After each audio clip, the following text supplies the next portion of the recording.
নমস্কার, কেমন আছেন সবাই? সুতপা রান্নাঘরে আপনাদের সকলকে স্বাগত জানিয়ে আজকে আবারও একটা নতুন স্বাদের রেসিপি নিয়ে আপনাদের কাছে হাজির হয়েছি।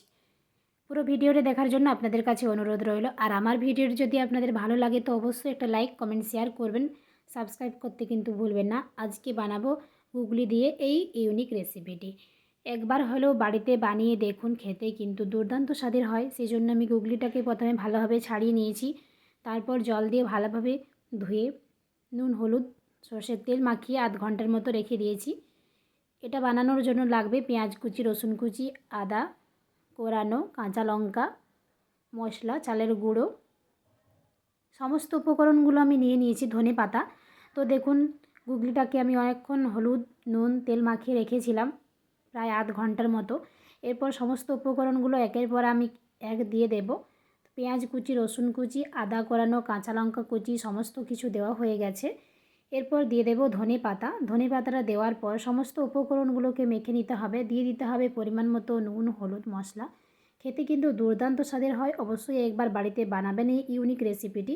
খেতে কিন্তু জাস্ট অসাধারণ হয়, কোনো কথাই হবে না, এতটাই সুন্দর হয় মুচমুচে খেতে। বাড়িতে অতিথি এলে বা আপনার প্রিয় মানুষটি খেতে চাইলে চটজলদি বানিয়ে ফেলুন এই দুর্দান্ত স্বাদের রেসিপিটি। তো আমি এখানে দিয়ে দিলাম 2 চামচের মতো বেসন।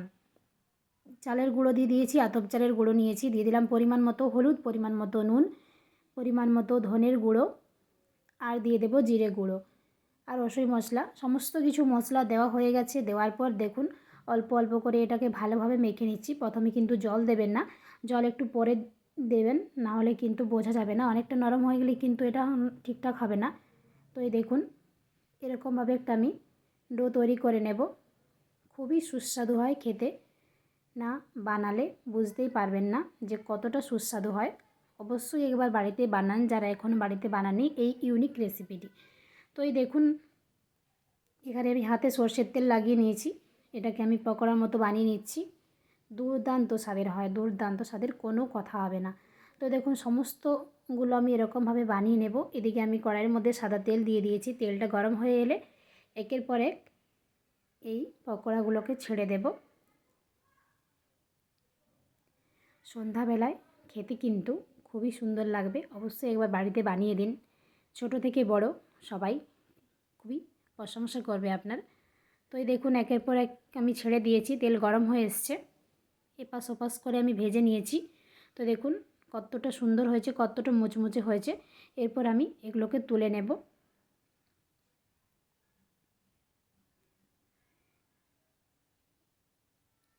তো চটজলদি বানিয়ে ফেলুন এই দুর্দান্ত স্বাদের রেসিপিটি। আর এই রেসিপিটি কেমন লাগলো অবশ্যই একটা কমেন্টে জানাবেন যে কেমন হয়েছে। দেখুন সমস্ত পকোড়াগুলো আমার বানানো হয়ে গেছে। কতটা সুন্দর হয়েছে দেখুন আপনারাই। তো চটজলদি বানিয়ে ফেলুন এই সমস্ত উপকরণগুলি দিয়ে। খেতে কিন্তু জাস্ট অসাধারণ হবে। ছোট থেকে বড় সকলেই খেতে খুবই পছন্দ করবে। আর এরকম শীতের সন্ধ্যায় পেলে তো বলতেই হচ্ছে না কতটা খুশি হবে সবাই। চটজলদি বানিয়ে ফেলুন এই দুর্দান্ত স্বাদের রেসিপিটি। খুব একটা বেশি সময়ও লাগে না, আর খেতেও কিন্তু দুর্দান্ত স্বাদের হয়। তো এই দেখুন চটজলদি কিন্তু বানিয়ে নিয়েছি। সমস্ত পকোড়াগুলো এরকমভাবে আমি ভেজে নিয়েছি। দেখুন কতটা মুচমুচে হয়েছে, কতটা সুন্দর হয়েছে।